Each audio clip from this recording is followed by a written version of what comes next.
Well, my name is Paul Truman. I'm the Executive Vice President in the Cyber and Intelligence team at Mastercard. And my role is really working, thinking about all of the services we can offer between on the transactional base area around security, all the way through AI, into everything that we do to look at cyber and also even systemic risk and how that's changing industry.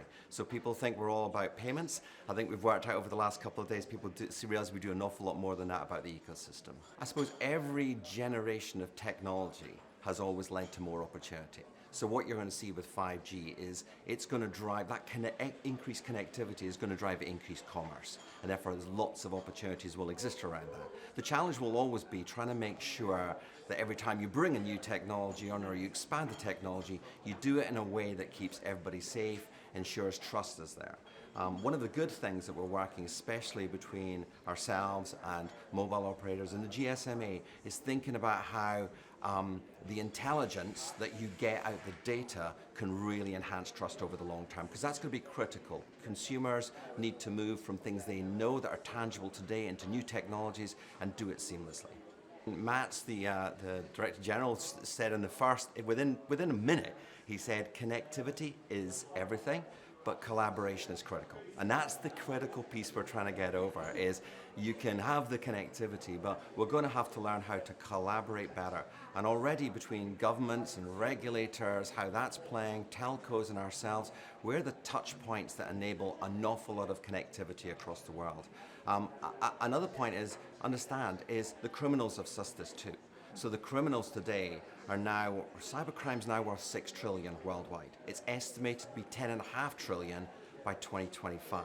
They've worked out that digitization is something that they can use, and their learning is the same as the rest of us have had within merchants, retailers, is digitization leads to a lot of opportunity to create value in the value chain. And as a result, you're getting many, many more players turning up, doing a little bit of something, taking less risk. This is much, much easier to perform crime through technology than it is to try and rob a bank with a balaclava and a shotgun. So you're seeing that kind of change where each person's taking a smaller margin, but each person thinks they're going to get away with it. But the threat matrix has increased significantly. So we've got to be aware of that and kind of cognizant about how we're going to deal with it.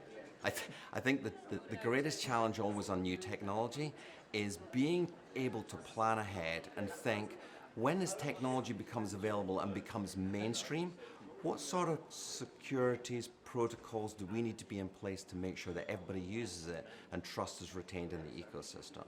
So I always kind of like use a bit of an analogy that I picked up recently. I was looking at a lawnmower. And I was thinking about buying a new lawnmower, and on it was a sign telling me what I could use the lawnmower for, cutting the grass, but what I couldn't use the lawnmower for. I can't use it to cut a hedge. And I'm going, that's an interesting, why do you tell me that? Because I'm not, but clearly some people have thought maybe that's a reasonable idea. Maybe someone thought there's an advantage here. But setting protocols are a bit like how we drive a car down the road.